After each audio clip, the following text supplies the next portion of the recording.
어느덧 2020년도 막바지를 향해 달려가고 있습니다. 교회력에서 새로운 한 해는 대림절을 시작으로 한 해가 시작됩니다. 올해 대림절은 11월 마지막 주일이 첫 번째 대림절이 됩니다. 그래서 이제 우리가 교회력상으로는 2010년이 3주 정도 남았습니다. 대림절에 앞서서 추수감사주일이 있기 때문에 우리는 한 해를 감사로 마무리할 수가 있습니다. 이번 주 그리고 추수감사주일인 다음 주 그리고 넷째 주까지 우리 북삼초대교회 감사주간으로 정하여서 우리가 함께 이 한 해를 감사로 마무리하려고 합니다. 한 해를 돌아보며 감사하시고 이 기간 동안 어떤 일이 있어도 감사하시고 그렇게 감사로 보내는 3주간이 되면 좋겠습니다. 그런데 왜요? 왜 우리가 감사해야 돼요? 감사는 성도의 의무이자 권리이며 하나님의 명령이자 우리의 믿음의 결과물이기 때문에 반드시 우리는 삶 속에 감사가 넘쳐야 합니다. 그래서 3주 동안 감사에 대해서 설교하면서 우리가 어떻게 또 왜 무엇을 감사할 수 있는지에 대해서 함께 알아보고자 합니다. 먼저 오늘 주시는 말씀을 통해서 우리가 어떻게 감사할 수 있는 그리스도인이 될지에 대해서 함께 알아봅시다. 자, 오늘 본문을 시작하면서 예수님께서 예루살렘으로 가실 때라고 시작하고 있습니다. 예루살렘으로 가실 때라는 말은 누가가 기록하고 있는 예루살렘으로의 여행의 세 번째 보도입니다. 즉 예수님은 이제 마지막으로 예루살렘에 올라가시고 계시는 겁니다. 이때 예수님께서 예루살렘으로 갈 수 있는 두 가지 길이 있습니다. 갈릴리에서 예루살렘으로 가는 두 가지 길은 가운데 중앙 산맥을 따라서 가는 족장도로가 있고 또 하나의 길은 요단강 계곡 협곡을 통해서 내려가서 여리고를 통해서 예루살렘으로 올라가는 길이 있습니다. 주로 사람들은 족장도로라고 하는 가운데 잘 닦인 도로를 닦아 다녔습니다. 그러나 예수님은 그 길로 가지 않고 사마리아와 갈릴리 사이라고 표현하는 이 요단강 협곡을 따라서 내려가셨습니다. 이 길은 족장도로만큼 좋은 길이 아닙니다. 또 가장 빠른 이 당시의 도로인 왕의 대로라고 불리는 당시의 고속도로와 같은 이 길과는 다르게 좋은 길이 아닙니다. 왕의 대로, 족장의 도로라는 이름에서 알 수 있듯이 이 도로는 굉장히 좋은 길이고 넓은 길이고 많은 사람들이 왕래하는 길입니다. 성공과 부귀와 영화와 빠름의 길입니다. 그러나 예수님께서 걸어가신 이 요단강을 걸어가는 이 길은 약자의 길이고 서민의 길입니다. 요단강 양쪽으로는 많은 동굴이 있습니다. 이 동굴에는 불황자와 나병 환자들이 모여서 살았습니다. 이들은 도시에서 사람들과 함께 살 수가 없습니다. 율법적으로 그들로부터 격리되어서 살아가야만 했기 때문입니다. 사회에서 소외되고 버림받은 자들입니다. 예수님께서 바로 이 길을 선택해서 가셨다는 것은 그들을 만나시고자 하는 목적이 있었던 겁니다. 그래서 이 10명의 나병 환자를 만난 것은 우연히 만난 것이 아니라 예수님이 그들을 만나려고 그 길로 걸어가신 것입니다. 그러자 아니나 다를까 나병 환자 10명이 예수님을 보고 소리를 지르면서 예수님을 부릅니다. 예수님, 예수님, 나를 불쌍히 여기소서. 엘레손, 자비를 베푸소서. 그러자 예수님께서 이 10명의 나병 환자들에게 제사장에게 가서 너희의 몸을 보이라고 말씀하십니다. 다른 이적과는 다르게 그 자리에서 즉각적으로 나았다 선언하시는 것이 아니라 제사장에게 가서 몸을 보이라고 말씀하세요. 그런데 이 10명의 나병 환자는 아마도 예수님께서 말씀하시는 대로 하면 낫는다는 것을 소문을 들어서 알았을 거예요. 그래서 이 10명이 다 같이 제사장에게 갑니다. 그러다 가던 도중에 어느 순간인가 나은 거예요. 떨어졌던 손가락이 생겨나고 발가락이 생겨나고 코가 생겨나고 눈이 생겨나고 어느 순간에 가니까 완전한 사람의 모양, 정상적인 사람의 모양으로 완전히 나은 거예요. 그런데 이 10명 가운데 9명은 어디로 갔어요? 그대로 제사장에게 갔습니다. 그리고 이 나은 것을 안 한 명은 예수님께 돌아와서 감사를 전했습니다. 예수님은 이 9명이 어디로 갔느냐고 물었지만 이 한 명은 대답할 말이 없었습니다. 그리고 예수님께 돌아와 감사를 전한 이 한 명의 사마리아인에게 예수님은 구원을 선포하셨습니다. 이후 성경 구절에서는 나머지 9명이 예수님께 돌아와 감사했다라는 표현이 없습니다. 그런데 여러분, 이들은 감사하지 않는 게 당연한 사람들이에요. 지금 우리가 보고 생각해 보면 아니 그게 당연히 감사할 일이지. 그 감사하지 왜 감사하지 않는 게 당연해? 라고 이야기하지만 우리의 관점에서는 그렇지 이 사람들은 자신의 나음을 하나님께 감사조차 하지 못할 정도로 육체적으로 영적으로 정신적으로 무너져 있는 사람들이었던 거예요. 12절에 보니까 이렇게 표현합니다. 멀리 서서 예수님을 봤는데 예수님 가까이로 가서 옷자락을 만지고 예수님을 만지고 해서 나으려고 시도하지 않고 멀리 서서 부르기만 하는 거예요. 예수님, 예수님. 왜냐하면 혈루병 걸린 여인을 한번 생각해 보십시오. 어떻게 해서든 예수님께 가서 그 옷자락을 만지면 낫겠다는 그 생각이 있었어요. 또 죽어가는 아이를 둔 가나안 여인이 예수님께 와서 매달려서 간청했어요. 살려달라고. 그런데 이 나병 환자들은 예수님을 보고도 멀찍이 서서 부르기만 할 뿐이에요. 도와달라고. 자비를 베풀어 달라고. 나병 환자는 율법에 의하면 정상인의 근처에 가면 안 됩니다. 정상인들도 나병 환자를 보면 마치 그 병이 옳는 것처럼 그들을 가까이 오지 못하게 했습니다. 그렇기 때문에 이 나병 환자들은 멀리 서서 소리만 지를 뿐입니다. 자비를 베푸소서. 엘레손, 주여 자비를 베푸소서. 이런 현실 앞에서 이들은 육체만 병들었던 게 아니라 감사할 줄 아는 그 마음까지도 나병에 들었던 거예요. 그런데요, 우리도 종종 그런 사람들을 만나요. 마음에 나병이 걸린 사람. 아무 대가 없이 우리가 도움을 줄 때가 있습니다. 그런데 그 도움을 받는 사람은 마치 당연한 것을 받았다는 것처럼 행동하고 휙 돌아서 버려요. 그 마음에 나병이 들렀던 거예요.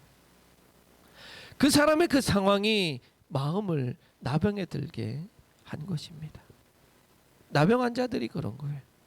그러나 단 한 사람 사마리아인은 예수님께 돌아와 감사했습니다. 나았다는 기쁨만 누리는 것이 아니라 감사할 줄 알았던 사람. 비록 몸은 나병에 걸렸지만 그 마음만큼은 나병에 걸리지 않았던 그 사람인 거예요. 그는 감사했어요. 그러나 그것이 단지 마음속으로만 하는 감사. 아유 주님 감사합니다.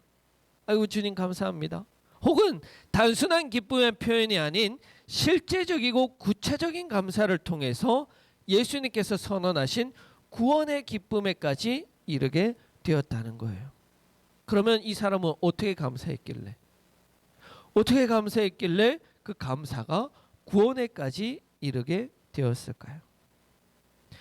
이 사마리아인의 감사는 세 가지 단계로 이루어져 있습니다. 오늘은 우리가 첫 번째 단계에 대해서 살펴보고 다음 주에 두 번째와 세 번째 단계를 함께 알아봅시다.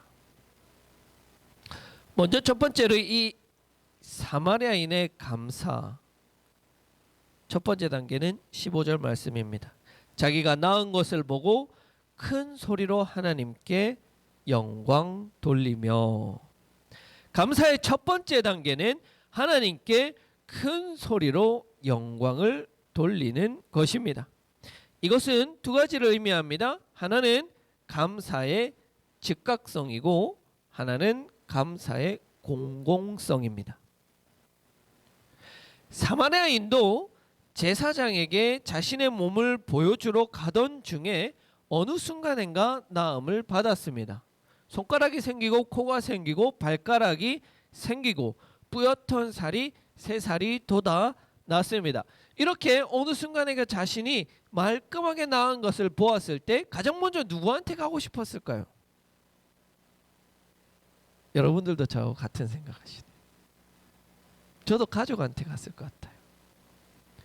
5년이면 5년, 10년이면 10년, 20년이면 20년 사랑하는 부모와 아내와 자녀와 떨어져서 그들을 보지 못한 채, 만나지 못한 채, 만지지 못한 채 살아온 그 생활, 그 세월을 생각하면 가장 먼저 사랑하는 아내에게, 부모에게, 동생들에게 아마 찾아갔을 것 같아요.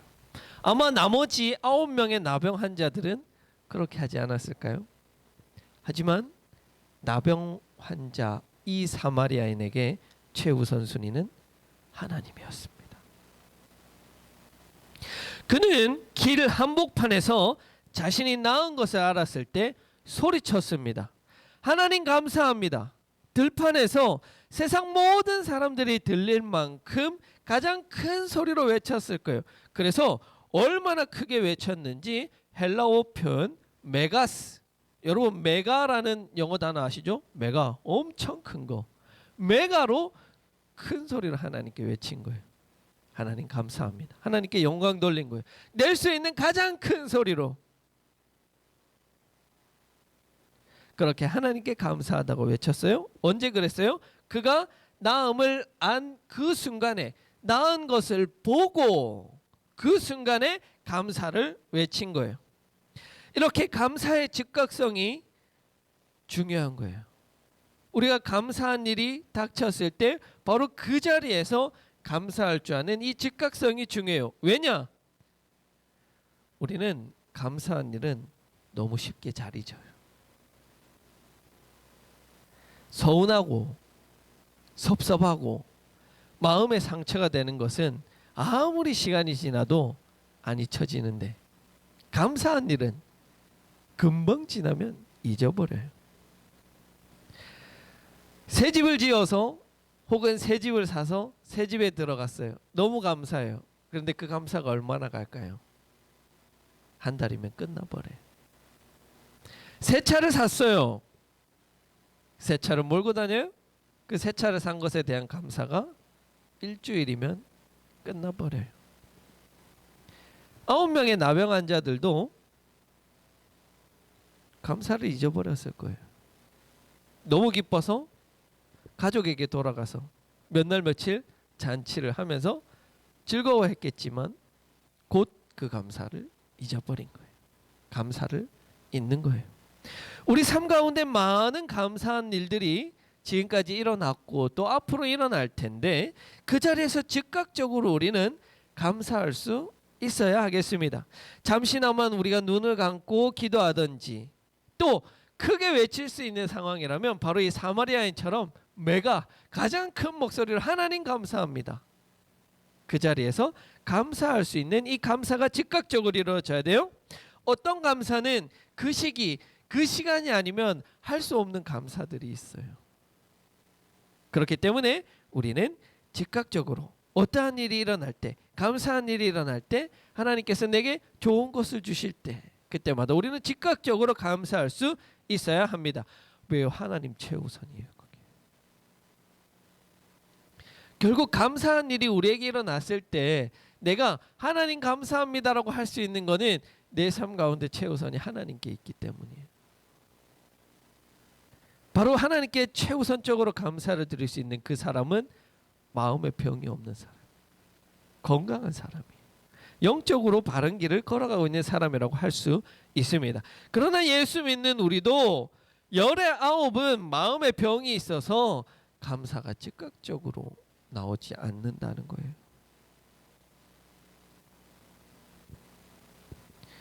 우리는 예수 그리스도를 올바로 믿고 병든 우리의 마음을 치유하여서 올바른 마음, 건강한 마음을 가지고 감사를 즉각적으로 할 수 있는 자들이 되어야 할 것입니다.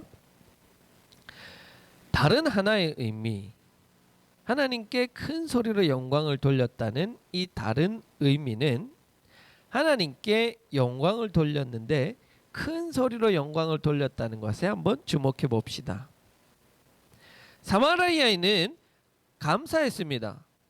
그런데 그 감사를 어떻게 표현했냐면 하나님께 영광을 돌렸다고 표현합니다. 영광을 돌렸다는 것은 헬라어 독사조라는 표현이에요. 이 표현은 하나님을 영화롭게 한다, 하나님을 찬송한다라는 뜻이에요.